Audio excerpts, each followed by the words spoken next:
Sir, मुझे एक मौका दो, मैं इसे ठीक कर सकती हूँ। साले, तेरी औकात है इस इंजन को ठीक करने की? ओह माय गॉड, ये लड़की इस मशीन को ठीक कर सकती है? हाँ, हाँ, मैं ठीक कर सकती हूँ। गरीब हूँ, लेकिन दिमाग तेज है। क्या एक सड़क किनारे जूते पॉलिश करने वाली 15 साल की गरीब लड़की उस 20 करोड़ की मशीन को चालू कर सकती है जिसे दुनिया के सबसे बड़े इंजीनियर भी ठीक नहीं कर पाए? आज की कहानी आर्यावर्त रोबोटिक्स के मालिक वेदांत मल्होत्रा और एक फटेहाल लड़की आरोही की है। उस कांच की भव्य इमारत के भीतर आज सिर्फ एक मशीन नहीं चालू होने वाली, बल्कि एक इंसान का बरसों पुराना गुरूर भी टूटने वाला है। क्या होगा जब एक घमंडी और कामयाब बाप के सामने उसका अपना ही खून फटे कपड़ों में आकर खड़ा हो जाएगा? दोस्तों, अगर आप भी इस भावुक सफर का हिस्सा बनना चाहते हैं तो चैनल को सब्सक्राइब करें, वीडियो को लाइक करें और कमेंट में अपने दिल की बात जरूर लिखें। मैं हूं आपका अपना पीटी साहब और चलिए शुरू करते हैं ये कहानी। साल 2023 का अगस्त महीना था। बेंगलुरु की इलेक्ट्रॉनिक सिटी में वह सुबह कुछ अलग थी। आम दिनों में जहां तकनीकी कंपनियों के बाहर काफी की खुशबू, कारों की कतारें और कर्मचारियों की हंसी गूंजती रहती थी, उस दिन वहां एक अजीब सी खामोशी पसरी हुई थी।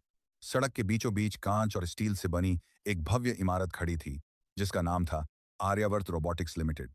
यह वही कंपनी थी जिसने भारत को आर्टिफिशियल इंटेलिजेंस और इंडस्ट्रियल ऑटोमेशन की दुनिया में नई पहचान दी थी। दुनिया के कई देशों में इसकी मशीनें काम कर रही थी, लेकिन आज उसी इमारत के भीतर जैसे कुछ मर चुका था। पिछले 10 दिनों से कंपनी का सबसे अहम और सबसे महंगा प्रोजेक्ट पूरी तरह बंद पड़ा था। एक 20 करोड़ की लागत से बनी हाइड्रोलिंक एच 900 नाम की विशाल ऑटोमेशन मशीन, जो पूरे प्रोजेक्ट की रीढ़ थी, अचानक ठप हो गई थी। इस मशीन के बंद होते ही पूरी उत्पादन प्रक्रिया रुक गई थी। हर दिन करीब 1 करोड़ का नुकसान हो रहा था। 10 दिन में 20 करोड़ से ज्यादा का घाटा और उससे भी बड़ा नुकसान कंपनी की साख का था। आज तक आर्यावर्त रोबोटिक्स में ऐसा कभी नहीं हुआ था। देश और विदेश से बड़े बड़े इंजीनियर बुलाए जा चुके थे। जर्मनी, जापान और दक्षिण कोरिया से आई टीमों ने मशीन का हर हिस्सा जांचा। सेंसर बदले गए, वायरिंग दोबारा की गई, सॉफ्टवेयर फिर से डाला गया, लेकिन मशीन टस से मस नहीं हुई। लाल चेतावनी लाइट लगातार जल रही थी, जैसे मशीन चुपचाप कुछ कहना चाहती हो, लेकिन कोई उसकी भाषा समझ नहीं पा रहा हो। इमारत के सबसे ऊपर कांच की दीवारों से घिरे मीटिंग रूम में वेदांत मल्होत्रा खड़े थे। लंबा कद, सादी सफेद शर्ट, बिना टाई, आंखों के नीचे नींद की कमी के गहरे निशान। वेदांत टेक्नोलॉजी की दुनिया का बड़ा नाम थे। शून्य से इस कंपनी को खड़ा किया था उन्होंने, लेकिन आज उनकी आंखों में आत्मविश्वास नहीं, चिंता और डर साफ दिख रहा था। उन्होंने गुस्से में टेबल पर हाथ मारा और कहा कि 10 दिन हो गए और अभी तक मशीन चालू नहीं हुई। क्या हम बच्चों की तरह कंपनी चला रहे हैं? कमरे में खड़े इंजीनियर सिर झुकाए खामोश थे। एक सीनियर इंजीनियर ने कांपती आवाज में कहा कि सर, हमने हर सिस्टम चेक कर लिया है। Sensor, control unit, hydraulic system, software, सब कुछ सही दिख रहा है। दूसरे इंजीनियर ने बताया कि जर्मनी की स्पेशल टीम भी 3 दिन से लगी हुई है, लेकिन असली समस्या पकड़ में नहीं आ रही। वेदांत ने गहरी सांस ली। गुस्सा अब चिंता में बदल चुका था। उन्होंने सख्त लहजे में कहा कि आज पूरा सिस्टम फिर से शुरू से चेक होगा और शाम तक रिपोर्ट चाहिए। मीटिंग खत्म हुई। वेदांत थके हुए कदमों से लिफ्ट की ओर बढ़े और नीचे आए। जैसे ही वह गेट के पास पहुंचे, उनकी नजर फुटपाथ पर बैठी एक लड़की पर पड़ी। उम्र करीब 15 साल, फटे हुए कपड़े, घुटनों तक जमी धूल, एक हाथ में जूते चमकाने का ब्रश और दूसरी तरफ पॉलिश की बोतल। वह जूते पॉलिश कर रही थी, लेकिन उसकी आंखें जूतों पर नहीं थी। वह सामने खड़ी आर्यावर्त रोबोटिक्स की ऊंची इमारत को लगातार देख रही थी, जैसे उस कांच के भीतर उसका कोई सपना कैद हो। उस लड़की का नाम आरोही था। वेदांत ने उसे बस एक नजर देखा और फिर आगे बढ़ गए। उन्हें क्या पता था कि यही लड़की कुछ ही घंटों बाद उनकी जिंदगी का सबसे बड़ा मोड़ बनने वाली है। आरोही हर दिन यहाँ आती थी। सुबह जूते पॉलिश करती, दोपहर में चाय वाले की मदद करती और शाम को फिर इसी जगह बैठ जाती। लेकिन वह बाकी बच्चों जैसी नहीं थी। उसकी नजरें हमेशा कंपनी के मशीन सेक्शन की ओर टिकी रहती थी। आज भी अंदर इंजीनियरों की भागदौड़ चल रही थी। अलार्म की आवाजें गूंज रही थी। लाल चेतावनी लाइट अब भी जल रही थी। आरोही ने धीरे से खुद से कहा कि 10 दिन से मशीन बंद है, लेकिन यह लोग गलत जगह देख रहे हैं। असली समस्या तो बैकअप यूनिट में है। उसकी आवाज इतनी धीमी थी कि कोई सुन नहीं सकता था, लेकिन उसका दिमाग बहुत तेज चल रहा था। उसे पता था कि कोई उसकी बात नहीं सुनेगा, क्योंकि दुनिया जूते पॉलिश करने वाली गरीब बच्ची की बात नहीं सुनती। किसी को नहीं पता था कि यह बच्ची दिन में सड़क पर बैठती है, लेकिन किस्मत हर किसी को मौका सीधे नहीं देती। अक्सर वह पहले इम्तिहान लेती है और आरोही का इम्तिहान अब शुरू होने वाला था। आरोही के लिए वह इमारत सिर्फ कांच और स्टील का ढांचा नहीं थी। वह उसके लिए एक सवाल थी, एक चुनौती थी, और कहीं ना कहीं एक सपना भी। दिन भर सड़क किनारे बैठकर जूते पॉलिश करते हुए भी उसका मन वहीं अटका रहता था। ब्रश उसके हाथ में चलता रहता, लेकिन दिमाग मशीनों के भीतर घूमता रहता। लोग आते, जूते चमकवाते और चले जाते। कोई उसके चेहरे की तरफ ठीक से देखता भी नहीं था। सबके लिए वह बस एक गरीब बच्ची थी, जिसे दिन के अंत में कुछ सिक्के मिल जाएं, वही काफी था। शाम ढलते ही जब दफ्तरों की लाइटें जल उठती और कर्मचारी अपने घरों की ओर लौटने लगते, तब आरोही भी अपना छोटा सा सामान समेटती। उसके कदम तेज नहीं होते थे, लेकिन मन में एक बेचैनी रहती थी। उसे जल्दी थी, क्योंकि रात उसका असली स्कूल होती थी। वह स्कूल जहां किताबें नहीं थी, ब्लैक बोर्ड नहीं था, लेकिन मशीनें थी, जंग लगे औजार थे, तेल की गंध थी, और एक बूढ़ा आदमी था जो उसकी जिंदगी का सबसे बड़ा गुरु था। वह बूढ़ा आदमी आरोही का नाना था। शहर के एक पुराने मोहल्ले में तंग गलियों के बीच उनका छोटा सा गैराज था। टिन की छत, दीवारों पर जमी ग्रीस, कोनों में पड़े टूटे पंखे, पुराने जनरेटर और अध खुले स्कूटर। बाहर से देखने वाला कोई भी आदमी कह देता कि यह जगह कबाड़ से भरी है, लेकिन आरोही के लिए यह जगह किसी मंदिर से कम नहीं थी। यहीं उसने मशीनों की भाषा सीखी थी। नाना कभी इसी आर्यावर्त रोबोटिक्स में सीनियर इंजीनियर हुआ करते थे। वे उन दिनों के गवाह थे जब वेदांत मल्होत्रा एक छोटे से कमरे में बैठकर कंपनी का सपना देखा करते थे। लेकिन समय बदला, रिश्ते बदले और नाना इस दुनिया से बाहर हो गए। अब उनकी पहचान सिर्फ एक बूढ़े मैकेनिक की थी, जिसकी आंखों में अनुभव था और हाथों में अब भी मशीनों की पकड़। रात को गैराज का दरवाजा आधा बंद होता, बाहर की आवाजें धीमी पड़ जाती और भीतर सिर्फ औजारों की खनक सुनाई देती। नाना किसी पुराने मोटर को खोलते और आरोही ध्यान से देखती। नाना समझाते कि बेटी, यह पेंच सिर्फ लोहे का टुकड़ा नहीं है, यह पूरी मशीन को बांधे रखता है। अगर इसे गलत जगह घुमा दिया जाए तो पूरी व्यवस्था बिगड़ सकती है। आरोही चुपचाप सुनती और हर बात को अपने भीतर उतार लेती। नाना अक्सर कहते कि मशीन को सिर्फ आंखों से मत देखो, उसे महसूस करो, उसकी आवाज सुनो, उसके कंपन को समझो। हर मशीन बोलती है, बस सुनने वाला चाहिए। आरोही मुस्कुरा देती। उसे यह सब अजीब नहीं लगता था, क्योंकि वह सच में मशीनों की आवाज सुन सकती थी। वह यह नहीं जानती थी कि यह साधारण समझ नहीं थी, बल्कि एक असाधारण क्षमता थी। घर के भीतर हालात अच्छे नहीं थे। आरोही की मां नंदिनी अक्सर बीमार रहती थी। शरीर कमजोर हो चुका था, दवाइयां महंगी थी और पैसे हमेशा कम पड़ जाते थे। कई बार आरोही ने अपनी मां को आधी दवा खाते देखा था, ताकि अगली खुराक के लिए कुछ बच जाए। मां जब भी उसे देखती मुस्कुरा देती और कहती कि मैं ठीक हूं, लेकिन आरोही जानती थी कि वह झूठ है। रात को जब वह थक कर जमीन पर लेटती, तब भी उसका दिमाग मशीनों के बीच घूमता रहता। उसे आर्यावर्त की वह विशाल मशीन याद आती जो 10 दिनों से खामोश खड़ी थी। उसे लगता जैसे वह मशीन दर्द में है और मदद के लिए पुकार रही है। वह सोचती कि अगर उसे बस थोड़ी देर के लिए उसके पास जाने दिया जाए तो वह उसकी तकलीफ समझ सकती है। अगली सुबह जब वह फिर कंपनी के गेट के पास पहुंची तो माहौल पहले से ज्यादा तनाव भरा था। इंजीनियरों के चेहरे उतरे हुए थे, गार्ड सख्त थे, हर कोई जल्दी में था। आरोही ने अपना स्टूल लगाया और जूते पॉलिश करने लगी, लेकिन आज उसका मन कहीं और था। उसकी मां की दवाइयां खत्म हो चुकी थीं। नाना ने रात को कहा था कि बेटी, दुनिया गरीब के हुनर को तब तक नहीं पहचानती जब तक वह दुनिया को झटका ना दे दे। वही बात आरोही के दिल में गूंज रही थी। उसे पैसे चाहिए थे, लेकिन उससे भी ज्यादा उसे मौका चाहिए था। वह जानती थी कि अगर वह मशीन ठीक कर दे तो शायद उसकी जिंदगी बदल जाए। उसने हिम्मत करके गार्ड से कहा कि बस 5 मिनट मशीन को देख लेने दे। गार्ड ने डांट दिया और धक्का देकर उसे पीछे हटा दिया। कुछ लोग हंसने लगे। किसी ने कहा कि यह बच्ची पागल है, किसी ने कहा कि इसे तो लैपटॉप भी चलाना नहीं आता होगा। आरोही ने कुछ नहीं कहा। वह चुपचाप उठकर एक कोने में बैठ गई, क्योंकि उसके लिए यह सिर्फ एक मशीन नहीं थी। यह उसकी मां की दवा थी, यह उसके नाना की इज्जत थी और शायद उसकी अपनी पहचान भी। उसे नहीं पता था कि यह जिद, यह खामोश भरोसा उसे उस दरवाजे के भीतर ले जाने वाला है जहां से उसकी जिंदगी हमेशा के लिए बदलने वाली थी। उस दिन दोपहर के बाद का समय था। सूरज ऊपर था, लेकिन आर्यावर्त रोबोटिक्स के भीतर अंधेरा और भारीपन पसरा हुआ था। मशीन सेक्शन में बार बार अलार्म बज रहा था और हर बार वह आवाज लोगों के दिलों की धड़कन और तेज कर देती थी। इंजीनियरों के चेहरे थके हुए थे, आंखों में नींद नहीं बल्कि डर था। डर इस बात का कि अगर आज भी कुछ नहीं हुआ तो कल क्या होगा, यह कोई नहीं जानता था। आरोही बाहर फुटपाथ पर बैठी सब देख रही थी। अब वह जूते पॉलिश कम कर रही थी और कंपनी की तरफ ज्यादा देख रही थी। उसे ऐसा लग रहा था जैसे मशीन उसे बुला रही हो। हर बार जब लाल लाइट चमकती, उसके भीतर कुछ चुभता। वह खुद से कहती कि यह मशीन खराब नहीं है, इसे जानबूझकर रोका गया है, यह कोई हादसा नहीं है। लेकिन उसकी यह समझ, उसकी यह आवाज बाहर की दुनिया तक पहुंच ही नहीं पा रही थी। अचानक मशीन सेक्शन से तेज सायरन की आवाज आई।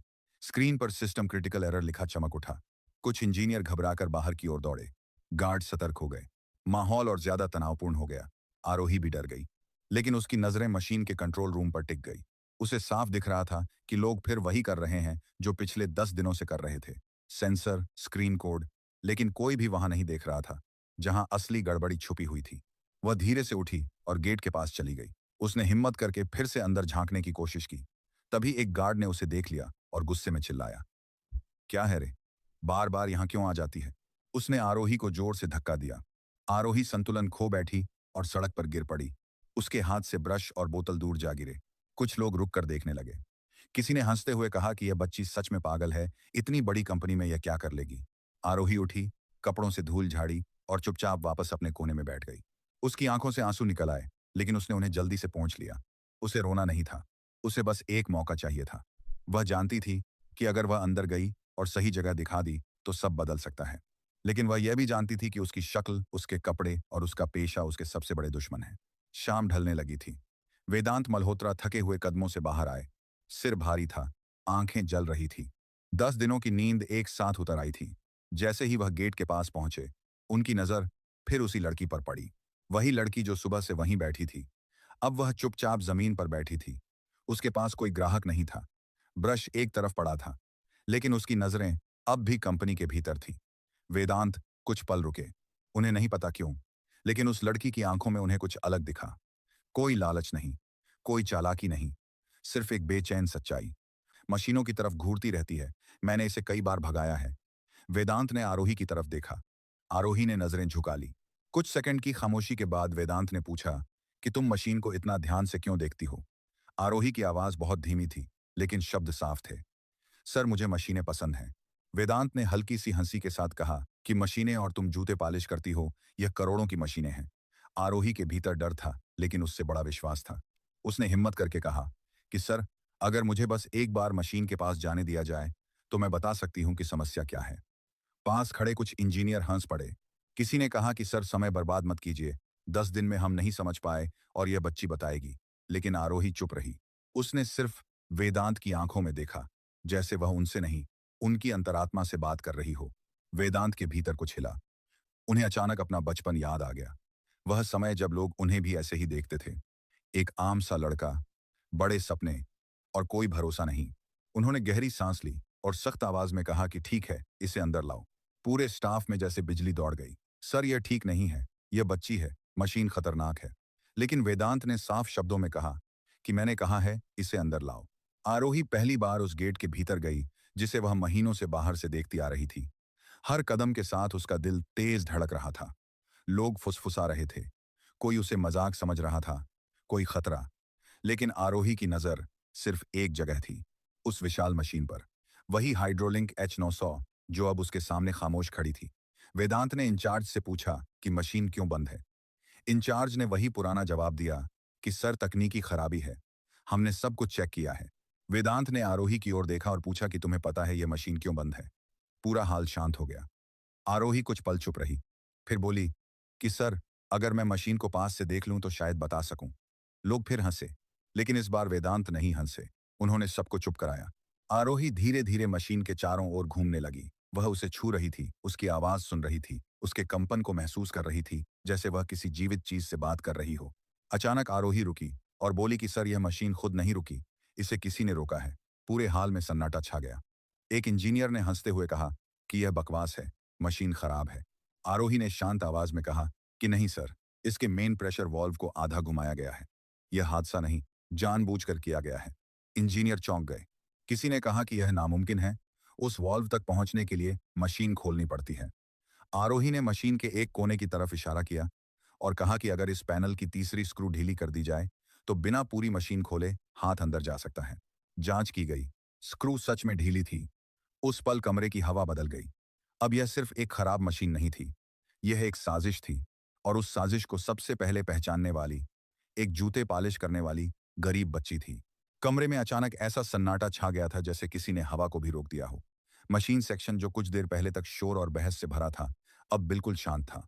सबकी निगाहें कभी उस ढीली स्क्रू पर जाती, कभी आरोही के चेहरे पर। किसी के पास बोलने के लिए शब्द नहीं थे।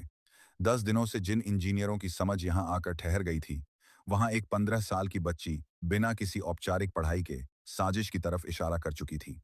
वेदांत मल्होत्रा ने गहरी सांस ली। उनके भीतर अब तक जो डर था वह एक अजीब सी स्पष्टता में बदल रहा था।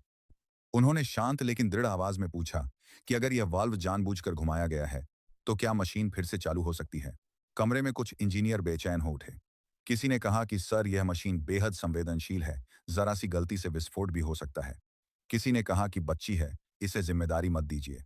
लेकिन वेदांत की नजरें आरोही पर टिकी थी। उस चेहरे पर न डर था न घबराहट, बस एक अजीब सा भरोसा था, जैसे उसे ठीक ठीक पता हो कि आगे क्या करना है। वेदांत ने उससे सीधे पूछा कि अगर मैं कहूं कि मशीन ठीक कर दो तो क्या तुम कर पाओगी। आरोही ने पहली बार हल्की सी मुस्कान के साथ सिर हिलाया। उसने कहा कि सर, कोशिश करूंगी। यह शब्द किसी दावे की तरह नहीं थे, बल्कि एक सच्ची नीयत की तरह थे। कमरे में खड़े लोग एक दूसरे का मुंह देखने लगे। यह पागलपन लग रहा था, लेकिन अब पीछे हटने का रास्ता भी नहीं था। आरोही ने मशीन के निचले हिस्से की तरफ इशारा किया और टार्च मांगी। एक इंजीनियर ने झिझकते हुए टार्च बढ़ाई। जैसे ही रोशनी अंदर पड़ी, आरोही का चेहरा गंभीर हो गया। उसने ध्यान से देखा, फिर बिना हड़बड़ी के बोली कि यह पाइप अपनी जगह से थोड़ा सा खिसक गया है। यही वजह है कि प्रेशर गलत जगह जा रहा है। इंजीनियर झुककर देखने लगे। किसी ने धीमी आवाज में कहा कि यह तो सच में गलत फिट हुआ है। आरोही ने हाथ अंदर डाला और बड़ी सावधानी से पाइप को उसकी सही जगह पर घुमाया। यह कोई जल्दबाजी नहीं थी। उसके हर मूवमेंट में अभ्यास था, जैसे उसने यह काम सैकड़ों बार किया हो। उसके बाद वह मशीन के दाएं तरफ गई, जहां एक बड़ा जंक्शन बैक्स हल्का सा कंपन कर रहा था। उसने बैक्स पर हाथ रखा और तुरंत पीछे हट गई। उसने कहा कि अगर अभी मशीन चालू की गई तो ब्लास्ट हो सकता है। पूरा स्टाफ घबरा गया। वेदांत ने आगे बढ़कर पूछा कि क्यों। आरोही ने शांत आवाज में समझाया कि इस बैक्स की वायरिंग बदल दी गई है। पॉजिटिव और नेगेटिव तार उलट दिए गए हैं। यह कोई गलती नहीं, जानबूझकर किया गया काम है। एक इंजीनियर के मुंह से निकल पड़ा कि यह तो कोई अंदर का आदमी ही कर सकता है। आरोही ने कहा कि उसे सिर्फ 10 मिनट चाहिए। अगर वह गलत हुई तो वह खुद यहां से चली जाएगी। वेदांत ने बिना किसी हिचक के कहा कि शुरू करो। कुछ इंजीनियर अब भी असहज थे, लेकिन किसी में विरोध करने की हिम्मत नहीं थी। औजार दिए गए, स्क्रू ड्राइवर, प्लास और इंसुलेटेड टूल्स। आरोही ने बिना वक्त गवाए काम शुरू किया। वह तारों को पहचान रही थी जैसे वे उसके पुराने दोस्त हों। उसने गलत जुड़े तारों को अलग किया और फिर उन्हें सही क्रम में जोड़ दिया। स्क्रीन पर डाटा बदलने लगा। प्रेशर लेवल स्थिर होने लगा। कमरे में खड़े लोग सांस रोके सब देख रहे थे। किसी को यकीन नहीं हो रहा था कि यह सब एक बच्ची के हाथों हो रहा है। 10 मिनट पूरे हुए। आरोही मशीन के सामने आकर खड़ी हो गई। उसने कहा कि अब इसे चालू किया जा सकता है। कुछ लोग डर गए। किसी ने कहा कि अभी मत कीजिए, लेकिन वेदांत ने किसी की नहीं सुनी। उन्होंने आरोही की तरफ देखा और कहा कि तुम ही ऑन करो। आरोही धीरे धीरे मुख्य बटन के पास गई। उसने एक पल आंखें बंद की, जैसे मशीन से कुछ कह रही हो। फिर बटन दबाया। 1 सेकंड, 2 सेकंड, 5 सेकंड। हर सेकंड भारी लग रहा था। अचानक मशीन के भीतर हलचल हुई। लाल लाइट बंद हो गई और उसकी जगह हरी लाइट जल उठी। पूरी मशीन जाग उठी, जैसे 10 दिनों की नींद के बाद किसी ने उसे आवाज दी हो। कमरे में शोर गूंज उठा। किसी ने कहा कि यह हो गया, किसी ने तालियां बजाई। कोई अविश्वास में सिर हिला रहा था, लेकिन वेदांत चुप खड़े थे। उनकी आंखें नम थी और निगाहें आरोही पर टिकी थी। उन्होंने धीमी आवाज में कहा कि तुमने कर दिखाया। आरोही ने सिर झुकाकर कहा कि सर, मैंने कुछ नहीं किया। मशीन खुद बता रही थी कि उसे क्या तकलीफ है। उस पल वेदांत को एहसास हुआ कि यह बच्ची सिर्फ एक हुनर नहीं, बल्कि एक कहानी है। एक ऐसी कहानी जिसका सच अभी सामने आना बाकी है। उनके मन में एक सवाल जोर पकड़ने लगा, यह बच्ची आखिर है कौन। मशीन के चालू होते ही पूरा हाल जैसे सांस लेने लगा। 10 दिनों से जो तनाव हवा में जमा था, वह एक झटके में टूट गया। इंजीनियर एक दूसरे की तरफ देख रहे थे। कोई हंस रहा था, कोई यकीन नहीं कर पा रहा था। कुछ लोग तालियां बजा रहे थे, कुछ मोबाइल निकालकर वीडियो बनाने लगे थे। लेकिन इस सारे शोर के बीच वेदांत मल्होत्रा बिल्कुल शांत खड़े थे। उनकी नजरें किसी मशीन पर नहीं, उस दुबली सी बच्ची पर टिकी थी जिसने अभी अभी उनकी कंपनी नहीं, बल्कि उनका भरोसा जगा दिया था। आरोही थोड़ा घबराई हुई थी। उसने कभी इतने लोगों के सामने कुछ नहीं किया था। उसे समझ नहीं आ रहा था कि वह खुश हो या डरी हुई। वह बस वहीं खड़ी थी, सिर थोड़ा झुका हुआ, जैसे उसने कोई बहुत बड़ा काम नहीं, बस अपना कर्तव्य निभाया हो। वेदांत धीरे धीरे उसके पास आए। उनकी आवाज अब सख्त नहीं थी, उसमें एक अजीब सी नरमी थी। उन्होंने पूछा कि बेटी, तुम हो कौन। यह सवाल साधारण नहीं था, उसमें हैरानी भी थी, जिज्ञासा भी, और कहीं ना कहीं अपनापन भी। आरोही ने धीरे से कहा कि सर, मैं कोई खास नहीं हूं, मैं जूते पॉलिश करती हूं, मेरी माँ बीमार रहती हैं। उनकी दवाइयों के लिए मैं काम करती हूँ। हाल में एक बार फिर सन्नाटा छा गया। इंजीनियरों को जैसे पहली बार एहसास हुआ कि जिस बच्ची को वे अब तक नजरअंदाज करते रहे, उसके पीछे कितनी बड़ी लड़ाई छुपी है। वेदांत ने और करीब आकर पूछा कि तुम्हें मशीनों की इतनी समझ कहाँ से आई। आरोही ने बताया कि रात में वह अपने नाना के छोटे से गैराज में काम करती है। वहीं पुरानी मशीनें खोलती है, उन्हें जोड़ना सीखती है। उसके सीधे शब्दों में कोई शिकायत नहीं थी, बस सच्चाई थी। वेदांत के दिल में कुछ जोर से हिला। उन्होंने पूछा कि तुम्हारे पिता कहाँ हैं? आरोही ने सिर झुका लिया और कहा कि मुझे नहीं पता, मैंने उन्हें कभी नहीं देखा। यह जवाब वेदांत के लिए किसी चोट से कम नहीं था। उन्होंने आरोही के चेहरे को गौर से देखा, उसकी आंखें, उसकी नाक, उसका बोलने का तरीका, सब कुछ उन्हें जाना पहचाना सा लग रहा था। एक पुरानी याद जिसे उन्होंने सालों पहले दबा दिया था, अब अचानक सामने खड़ी थी। वेदांत ने धीमी आवाज में पूछा कि तुम्हारी माँ का नाम क्या है? आरोही ने कहा, नंदिनी। पूरा नाम, नंदिनी शर्मा। यह सुनते ही वेदांत का चेहरा सफेद पड़ गया। उनकी सांस कुछ पल के लिए अटक गई। नंदिनी शर्मा वही नाम था जिससे उन्होंने 15 साल पहले एक गलतफहमी में रिश्ता तोड़ लिया था। वह वक्त, वह झगड़ा, वह दूरी, सब कुछ एक साथ उनकी आंखों के सामने घूम गया। उन्होंने कांपती आवाज में पूछा कि तुम्हारी उम्र कितनी है? आरोही ने कहा, 15 साल। वही उम्र, वही समय, वही कहानी। वेदांत वहीं कुर्सी पर बैठ गए। उनके हाथ कांप रहे थे। उन्होंने लगभग फुसफुसाते हुए पूछा कि क्या तुम्हारी माँ ने कभी तुम्हें तुम्हारे पापा की तस्वीर दिखाई? आरोही ने कहा कि नहीं, माँ कहती हैं कि कुछ तस्वीरें खो गई और कुछ उन्होंने खुद फाड़ दी। अब वेदांत को किसी सबूत की जरूरत नहीं थी। उनके सामने खड़ी बच्ची उनकी अपनी बेटी थी, जिसे किस्मत ने 15 साल बाद उनके सामने ला खड़ा किया था। वह भी ऐसे हालात में जहां उन्होंने उसकी काबिलियत को पहले ही देख लिया था। वेदांत की आंखों से आंसू बह निकले। उन्होंने अचानक आरोही को अपने सीने से लगा लिया। आरोही घबरा गई। उसने कभी किसी अमीर आदमी को यूं रोते नहीं देखा था। वेदांत ने टूटती हुई आवाज में कहा कि बेटी माफ कर दो, मुझे नहीं पता था, मैंने तुम्हें खो दिया था। हाल में खड़े लोग दंग रह गए। फुसफुसाहट फैल गई। क्या यह बच्ची मालिक की बेटी है? आरोही पीछे हट गई। उसके लिए यह सब बहुत बड़ा था। उसने डरते हुए कहा कि सर ऐसा मत कहिए, हम बहुत गरीब हैं, मेरी माँ बहुत तकलीफ में है। वेदांत ने उसका चेहरा दोनों हाथों में लिया और कहा कि गरीबी किसी रिश्ते को नहीं बदलती। अगर तुम मेरी बेटी हो तो तुमने आज सिर्फ एक मशीन नहीं, मेरी पूरी जिंदगी ठीक कर दी है। अगले दिन डीएनए जांच हुई। सच सामने आया। आरोही वेदांत मल्होत्रा की ही बेटी थी। खबर पूरे ऑफिस में फैल गई। वही बच्ची जिसने कंपनी को बचाया था, अब उसी कंपनी के मालिक की खोई हुई वारिस थी। वेदांत उसी शाम आरोही को लेकर उसके घर पहुंचे। तंग गली, छोटा सा कमरा, दरवाजे के पास रखा जूते पालिश का डिब्बा। वेदांत का दिल भर आया। भीतर नंदिनी बैठी थी, कमजोर शरीर, लेकिन आंखों में वही सादगी। वेदांत ने उन्हें देखा और टूट गए। उन्होंने माफी मांगी। नंदिनी की आंखें भर आई, लेकिन उसमें शिकायत नहीं थी, बस थकान थी। उन्होंने कहा कि अब देर हो चुकी है, लेकिन शायद किस्मत ने अब सही समय चुना है। नंदिनी का इलाज शुरू हुआ। नाना को कंपनी में सम्मान के साथ वापस लाया गया। आरोही का दाखिला अच्छे स्कूल में हुआ। लेकिन सबसे बड़ी बात यह थी कि आरोही की पहचान अब सिर्फ एक जूते पालिश करने वाली बच्ची की नहीं रही।